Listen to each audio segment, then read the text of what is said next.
Hello, and welcome to the Miguel Sanchez universe, where we help make your ideas reality. I am your host, Miguel Sanchez. Today's episode is going to be from a speaking engagement I had in San Diego last year, where I go over the possibilities of AI.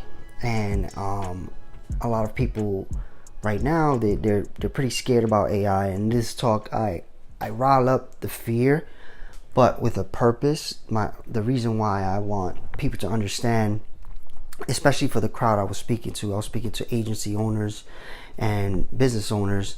I want people to understand that AI can eat your lunch, but it is a tremendous opportunity if you jump in and start thinking of it that way right now. There's still time to figure out the next monster use of AI in your industry. So take a listen to my talk and let me know what you think. Here we go. Good morning, everybody. It feels like afternoon and evening because I have been up a little while. I have the pleasure of introducing Miguel. I met him 11 years ago when I jumped off a plane to New York, not knowing anybody, and this gentleman worked in the office that I did and has his own business. And I think anybody that's managed to run their own agency for that many years has some secret sauce, right? Started in video production and now is moving a lot more into VR, AR, AI, depending on what version of those letters you want to do. And he's a good old-fashioned gentleman, has 2 twins, and has flown in from New York and is going to talk about kind of his version of the world and AI. And I think if there's time at the end, we're going to try for some Q&A as well. Cool. Go ahead. Thank you. So my talk, I'm going to try to make it interactive. I don't know how many of you were here for the last talk, but part of what I want to tell you about is how AI is going to change everything, and everybody knows that, but how to not be left behind, right? So my story starts in the Bronx. I was born in the Bronx in the 80s, right? And if you remember that time, which most people do, what they think about is this, right? They think about the Bronx is burning. They think, one of the worst places in the world. And from my perspective, I grew up right here, like a little bit over from the fire. And the way a person like me gets out of a situation like that is you gotta develop a mind state. And I'm gonna make you guys repeat the mind state so you remember it. I had to tell myself it won't be me, right? I see all these things around me that won't be me. I won't allow what I see to be me. So when I say that, I want you to repeat it. Let's start. It won't be me. It won't be me. All right. Won't be me. One of the biggest innovations when I was growing up in the 80s was hip hop. I literally grew up right in the middle of the South Bronx while hip hop was being made. And I see a huge correlation to where AI is going and what happened with hip hop. In 1977, there was a blackout. This guy had a skill set. He had knowledge on how to take a turntable and make sounds nobody else knew how to make. So he had a set of knowledge, data, that other people didn't have. And he also had equipment which was very expensive and most people in the Bronx could not afford it. So they couldn't be in that innovation yet. But something happened that changed that. There was a blackout in 1977. And during that blackout, there was looting all across New York City. In the Bronx, all the music stores got looted for its DJ equipment. What happens next is many people that didn't have the opportunity got DJ equipment, and now they started to put on shows in the park.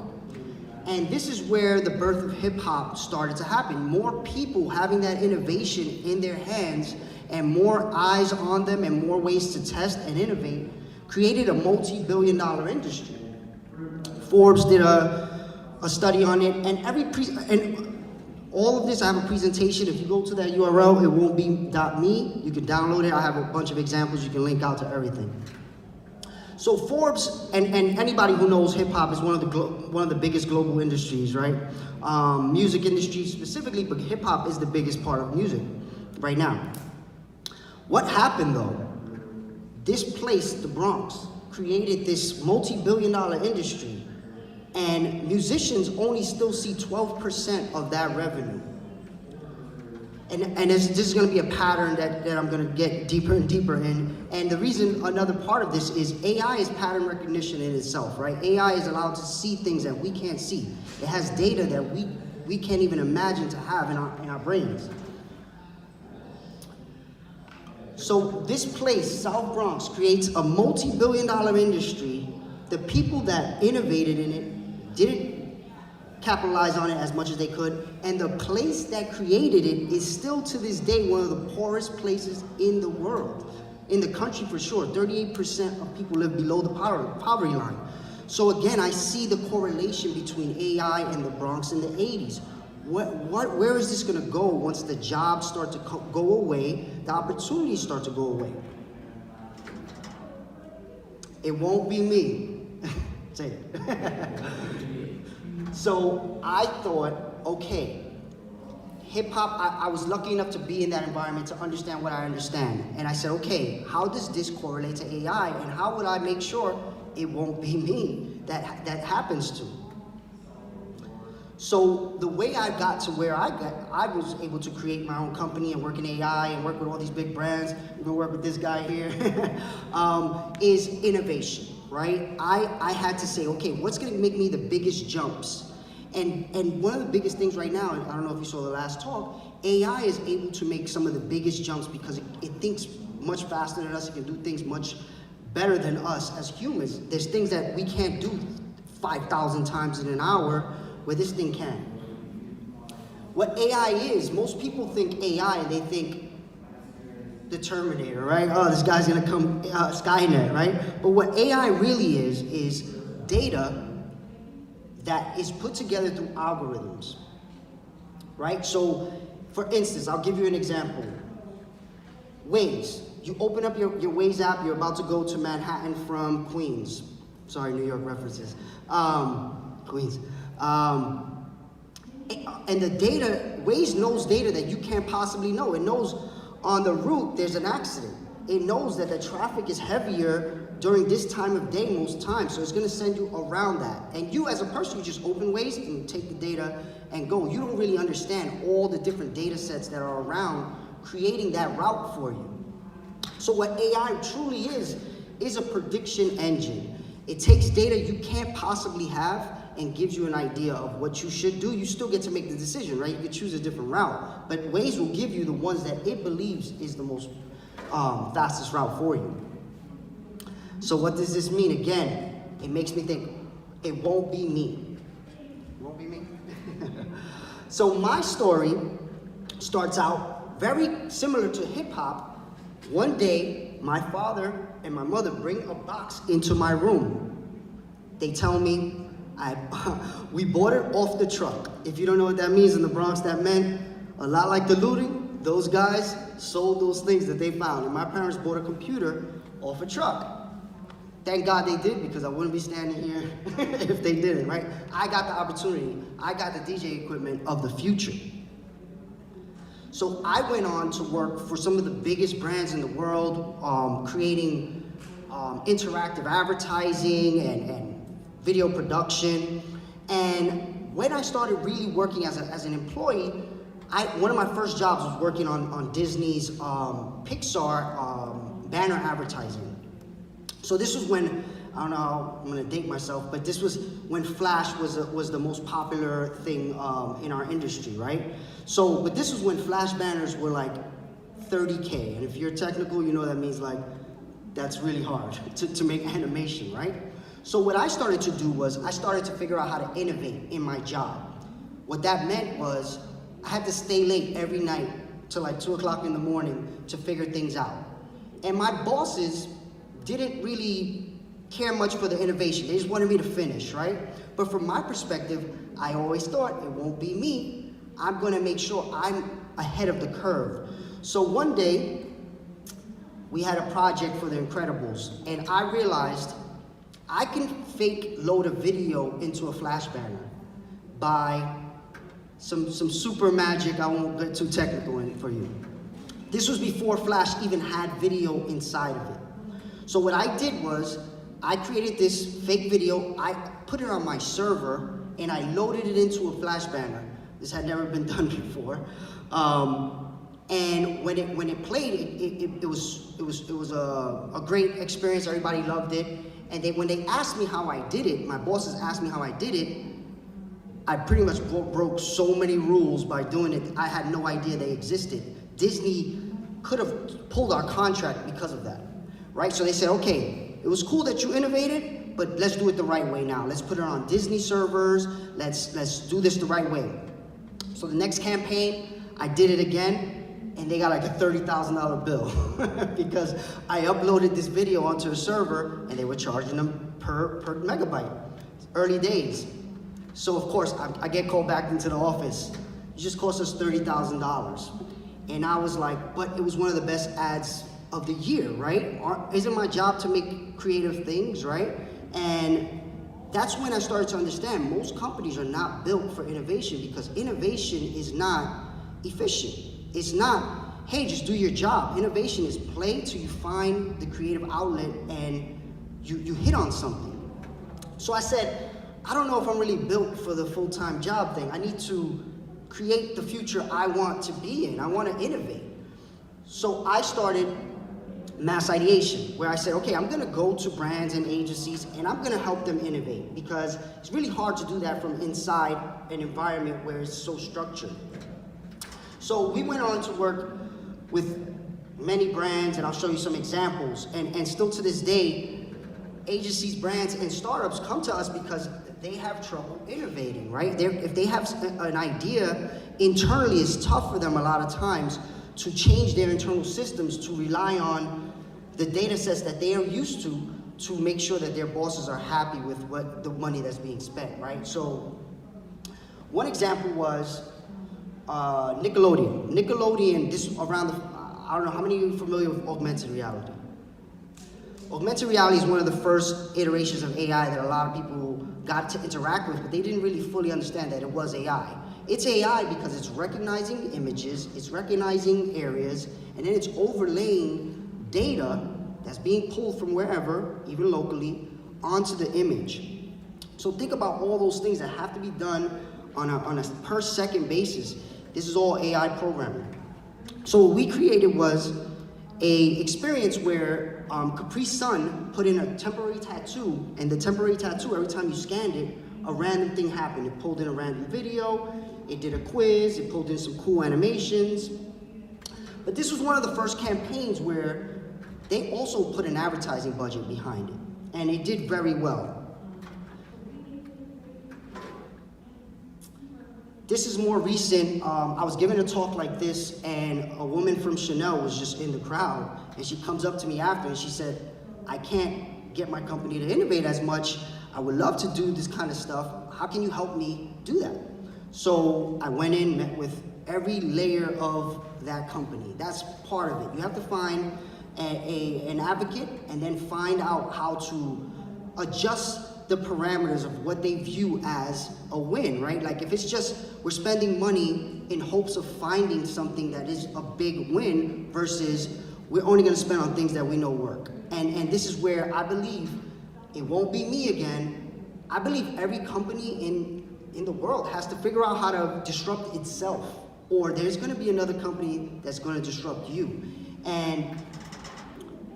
And I believe that's part of where I think the AI, and I'll get further into that after this. So this was for Chanel. This was a way to train their salespeople on the most interesting parts of their watches. So the idea was they would have an experience where multiple people get guided experiences. The comment.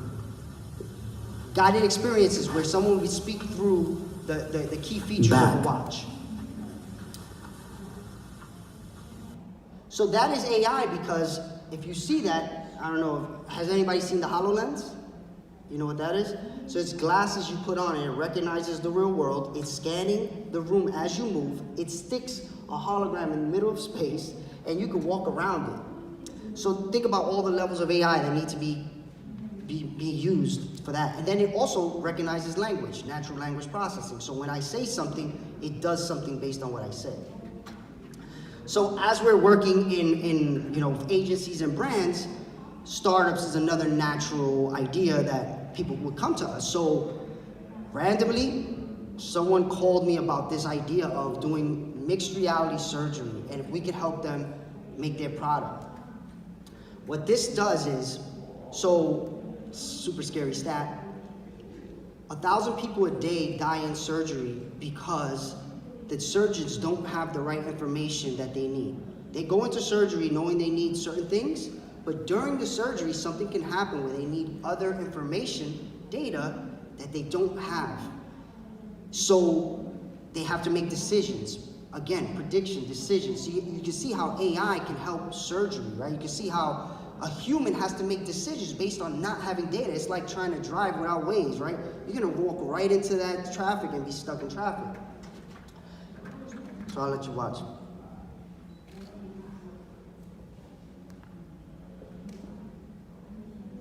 Currently, surgeons are faced with poor access to critical and relevant data, poor ergonomics, and poor visualization during surgeries and procedures. In addition, they are often hindered by bulky and obstructive equipment due to outdated systems and technology.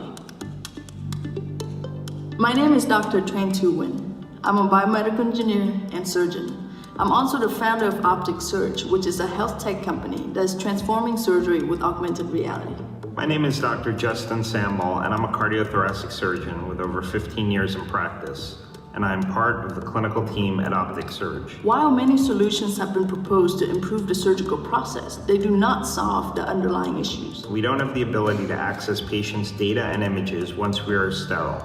Sometimes a difficult operation can be aided by reviewing this information, such as CT scans, in real time to help optimize the patient's outcome. With the Optic Surge surgical platform, we can also access key and relevant data while remaining sterile and maintain our focus on the patient.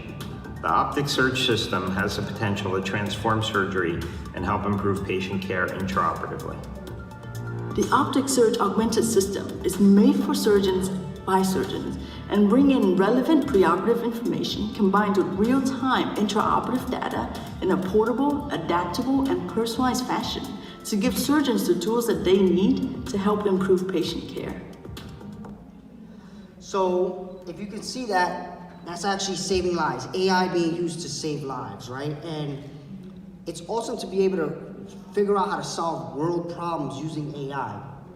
So I started my business in 2009, and I had an office in Manhattan with Georgina, and I had the opportunity to bring my business back to the Bronx. So there was like this internal thing again. It won't be me, so I'm not gonna be the person that made it and left and not go back and help the people that are still there. So I went and I started an incubator with a partner that brought innovative ideas to the Bronx. So there's a lot of people on here.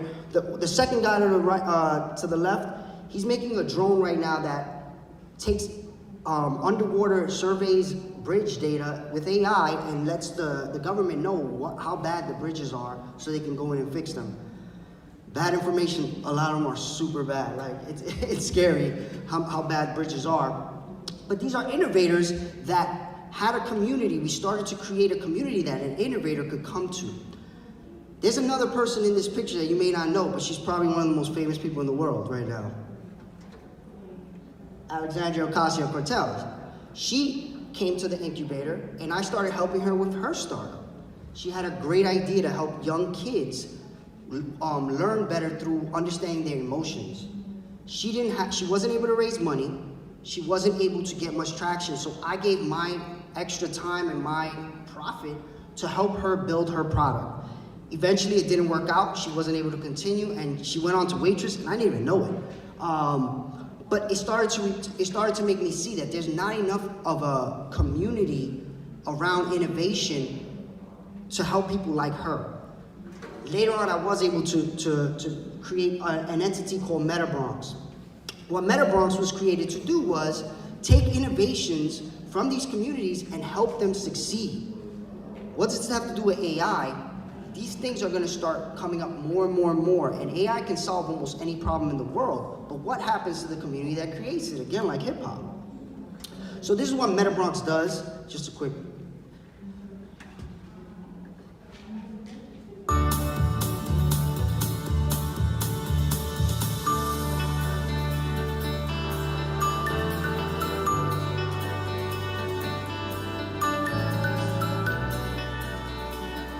we decided this summer that we were going to work with Meta Bronx, which is an organization that does some interesting work on innovation and entrepreneurship in the South Bronx. We have, I think, an obligation to work in collaboration with other organizations that may be educational organizations or social ventures that are trying to improve the life of people in the Bronx. Meta Bronx is a not-for-profit organization and entrepreneurship education program that works with startups that are owned and operated either by women or a member of a cultural minority. That's what happens when you are an entrepreneur. You are literally creating the ideal home that you wish you had. That idea has always been, the only way a community like this changes is if people from different backgrounds really start putting their heads together. As far as the space itself, 4,500 square feet, essentially a complex of production spaces that include media studios, so audio, video, photography, art and design, and then software engineering spaces, more traditional desks with computers. The Glass Files is a technology company. We build software that enables families and individuals to tell their stories and connect them with history. Part of the connection between me and Philip has been creating an ecosystem that feeds all parts of a place like the Bronx, where there's people of low economic circumstances and then people who have made it, left the Bronx, and have come back to help take advantage of technology. What we feel like technology is the leveling of the playing field, and here we're trying to create an ecosystem that brings in people from all over. So while we were creating that, we started helping the Alexandria Ocasias of the world to raise millions of dollars. We helped multiple startups raise millions of dollars, and what we started to see was there was a problem. Venture capital is not based on helping the most amount of people. Venture capital is about having the least amount of people make the most amount of money, right? Again, we keep seeing this pattern of less people, winning. So if you look at one example, for instance, Hilton has 169,000 employees and Airbnb has 3,100. Yet, basically, again, the business model is biggest hotel chain will not own any hotels. So again, less people, less things, less people making money. But last year, American consumers spent more money on Airbnb than Hilton. So what does that tell you? Is there's a pattern that's going to start to show that the old traditional way of doing business is going to change. Again, AI is all over Airbnb, right? There's all kind of prediction engines about how much pricing can cost, and then the less and less people thing is the scary part. So again, it won't be me. Once I started understanding that this is a problem that I keep seeing, so I started talking to everybody, and luckily MIT was based, they had an arm in the Bronx called MIT CoLab. So I come across them and we start working together for Meta Bronx. And they said, I actually may have a solution to what you see. There's this town in Spain called Mondragon. Has anybody heard of this? Because I've never heard, anybody I've asked, nobody's heard of Mondragon, Spain. No? You heard it? Oh, nice. First time ever. Mondragon, Spain is a town of 70,000 people, and they make $15 billion a year in revenue, and each person that works in the company shares in revenue, has a vote, and is winning. And it's one of the most equitable places in the world. I think it's the second most equitable place in the world, means it's one of the best places to live and they have like low poverty, no unemployment rates. So I saw this model, and I went and I was able to go and meet with the companies, and I started to understand the way they do it. And the idea is they are innovating and letting the people that live there win off the innovations. They have car companies, they have furniture companies, they have translation. The UN contract right now for the translators is from Mondragon, Spain. They created an innovation that is very good, and even the UN uses it. But the whole town wins because of that innovation.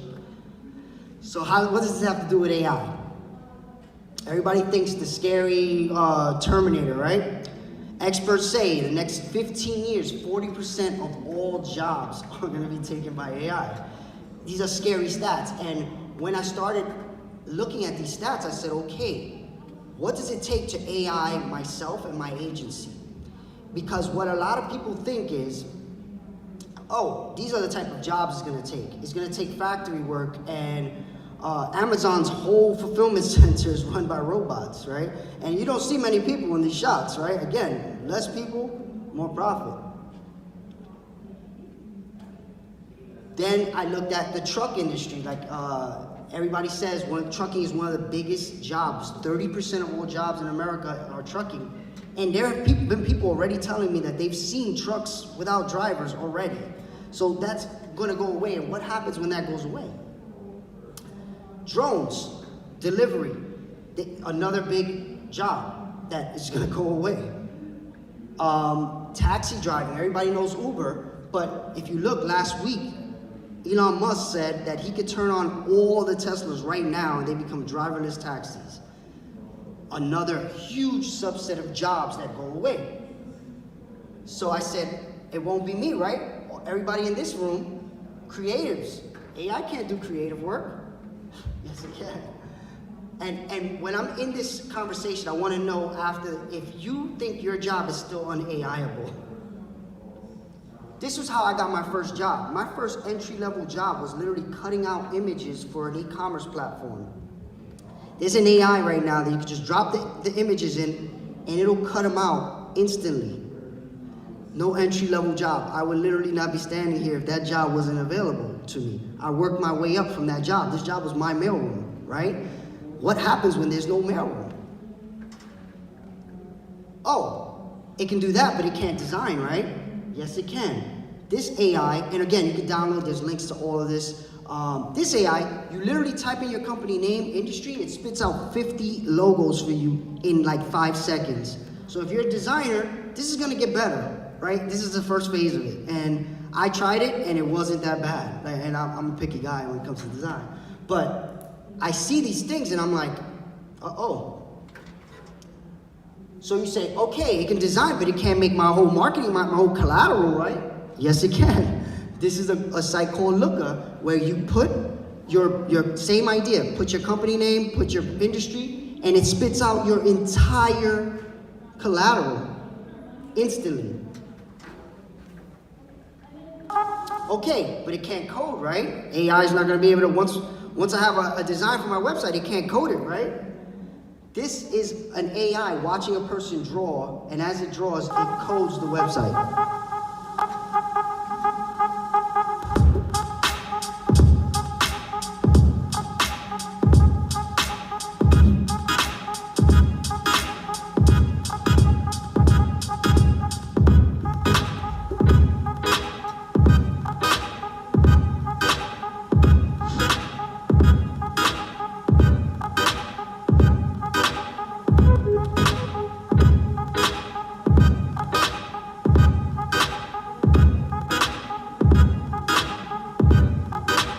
So of course, all of this is going to get better, and all of our jobs are going to kind of go away. So the next thing is always, okay, it can code, it can design, but it can't sell for me, right? It can't create my slide deck. Yes, it can. This company right here, it can create your whole slide deck through AI. Another set of jobs that eventually most people think can't go away, but if you actually go into this website, you'll see it's pretty scary. So, okay, we got the job. Now what? AI can't actually do the job, right? Disney has an AI that'll take a script and create the storyboards through AI instantly.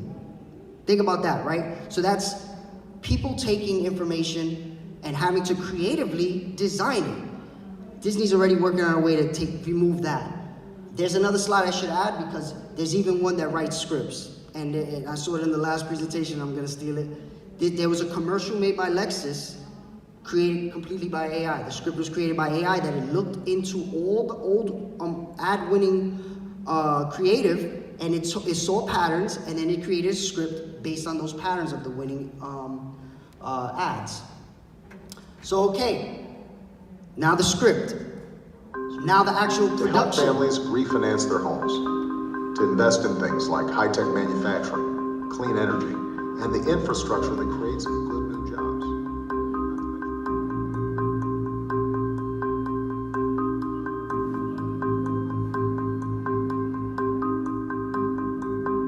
You see, I would never say these things, at least not in a public address, but someone else would. Someone like Jordan Peele. So that is an AI that took Barack Obama's face, it analyzed Jordan Peele's voice, and it instantly, well, not instant, there's a system.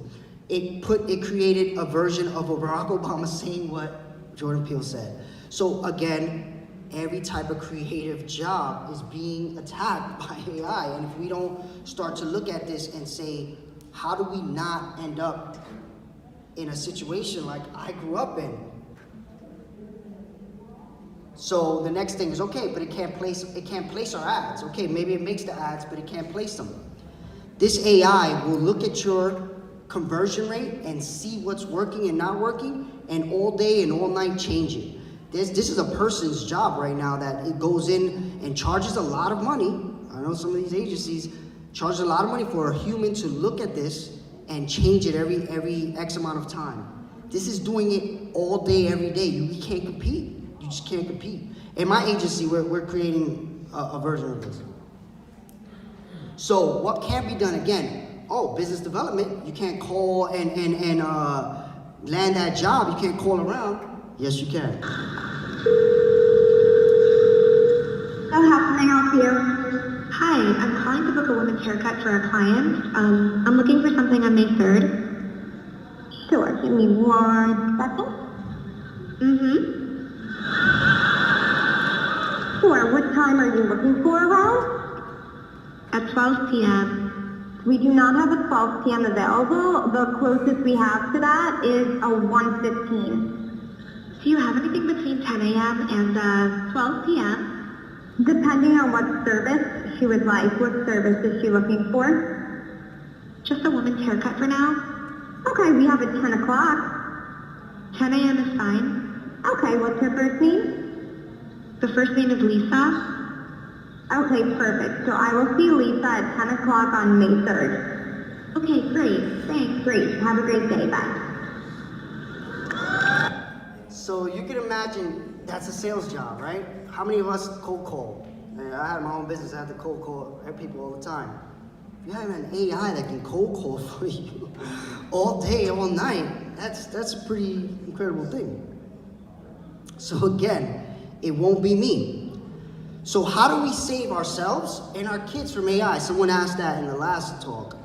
I believe we have to train ourselves to not think of AI as this fearful thing. I believe we have to look at it and say, how can it help us?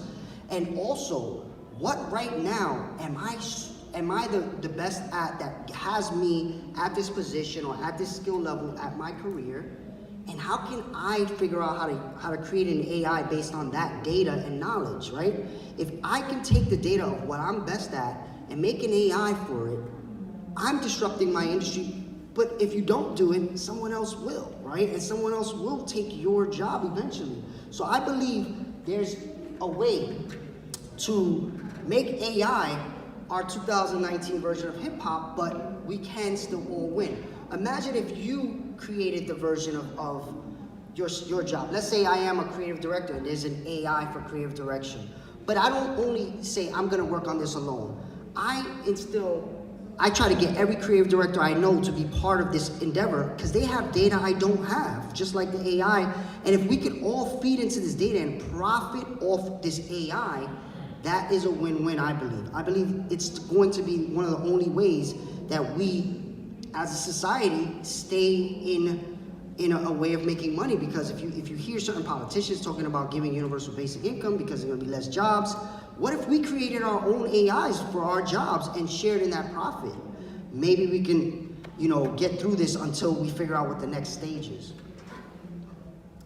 So, of course, everybody knows we're going through the 4th Industrial Revolution, which is what AI is going to power, and what could we do about it? How can you get involved? again, I believe every one of us is very good at what we do. That's why you have your job. But even now, if you look at it, right, there's a lot of people that don't have the job you have because they don't have the knowledge you have, they don't have the experience you have, they don't have the contacts you have. Eventually, there will be an AI that's going to do that for cheaper. So why not be the team that creates it or tries to create it? Because I honestly, and if there is anyone in this room that still believes your job is not AI-able, I would love to see a hand. Anybody thinks that? Okay, I hope, because sometimes I find it, I gotta add a new slide. But what I believe is, this is the greatest time in the history of the world to create anything. It's never been easier, never been cheaper, never more information available. It's about what we do with that information. Now that you know all these things in the creative field are being, angled towards AI, what in your day-to-day, when you're doing your job, I want you to think, can this be done by a robot? And if it is, I may need to make sure that I start to adjust the way I think about how I do my job, or I may need to say, I need to join a team that may be creating my job of the future so I get to profit off of it as long as possible. Because I hope it's not you, but it definitely won't be me.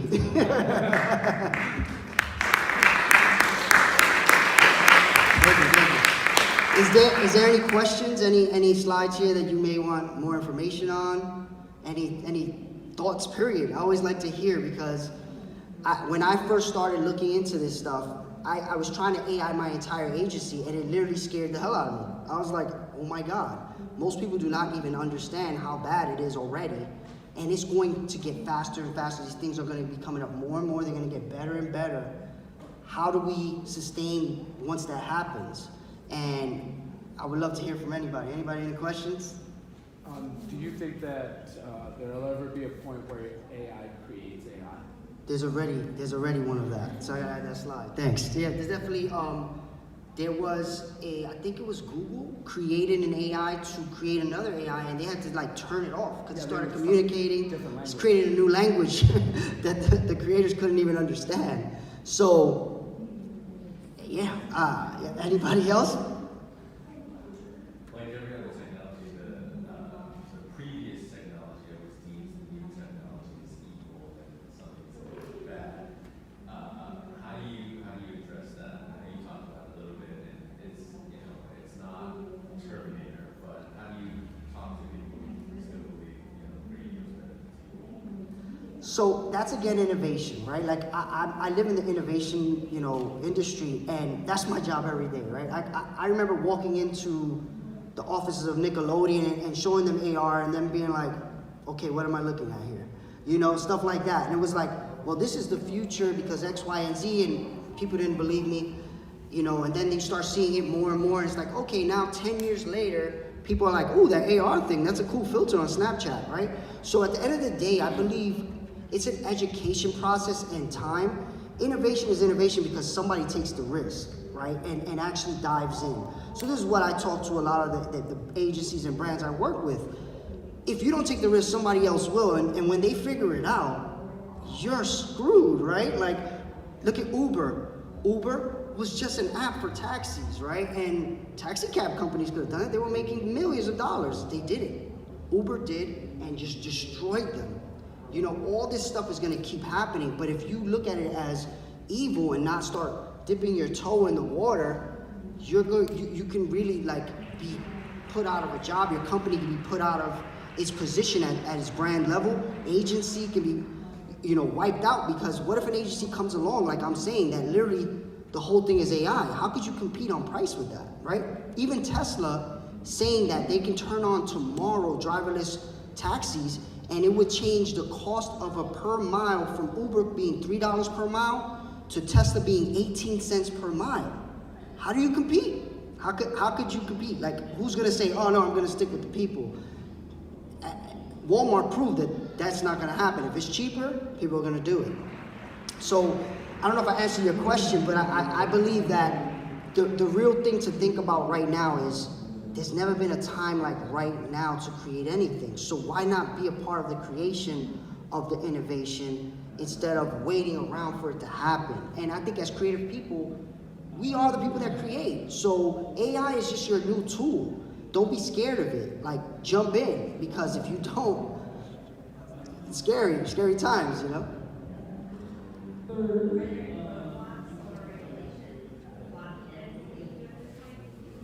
I haven't seen many, and even Elon Musk has been saying it. He's been saying very publicly, like, you guys need to start regulating this. I don't think you understand how bad it is already. Like, it is already really bad. And most people, like, when I show this, most people did not know half those things exist, right? And they're like, oh, I'm safe, I'm creative. Like, no, you're not. And imagine the non-creative, the lawyers, the doctors, right? Like, I just showed you a surgery app that will make a doctor more efficient.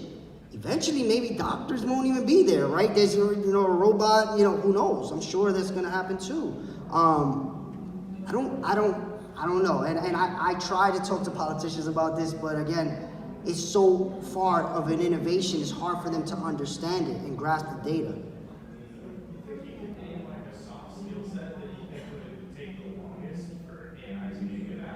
Yes, there's a good book that I highly suggest called Most Likely to Succeed.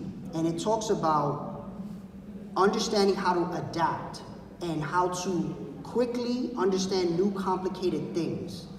I don't know if it's a soft skill, but I believe that's where we're going to be. We're going to be in an innovation economy. I actually believe the fourth industrial revolution is an innovation revolution where we have to see opportunity as creatives. I heard someone say this earlier today. What we do well is see opportunity. That's what our skill set is. That's our superpower. So if we see the opportunity and can use AI as the tool, we stand to be in the best position for that oncoming problem. Most likely to succeed. It talks about, like, the education right now is set up for us to be factory workers. Like, if you go to a K through 12 environment, it's teaching us to do repetitious ideas, to think and remember, which are all things AI will do 1 billion times better than us. So why are we still teaching those skills? We have to teach how to adapt and find new opportunity and work on them and learn them quick. Anybody other questions? Is there any legislation that's planned to tax any AI? So what I've heard, I know nothing is going, like, in front of Congress or anything like that, but what I've heard is humans will become their data, and data is the new oil, right? So there's going to be a way where we make money off our data, and that is the value that we have in the AI, right? Because AI doesn't exist without the data, right? It's just an algorithm. But if we are providing that data, like Facebook makes billions of dollars a quarter off of our data, right? They're making all that profit. They have one of the smallest companies making the most amount of profit because of us, right? So if we got a percentage of that data, that could offset some of this problem. Legislation, I'm sure there will be these companies that fight that, but I think that's another way. That's basically kind of what I'm saying. You, as a person that knows your skill set, you're providing the data, so you should win on that innovation. But then the people using that, so let's say Facebook, if I spend 5 hours a day on Facebook because I'm addicted to it, because they've addicted me to it, I should make a few dollars on that because you've made how much off of it, And I do believe with the blockchain and stuff like that, there are a lot of companies working on that idea. So regulation, no, but technology, there are people thinking like this and are trying to create mechanisms that will allow users to benefit from the usage of products. So let me know what you thought about my my speech. If you have any questions or or ideas, reach out on all social platforms, or on my website. Links are anywhere you're watching this. You should have links to find me or speak to me. And please share the podcast with your friends and on social media, to anyone who you think can get value from this content. Thank you for listening, and see you back next time. Thank you.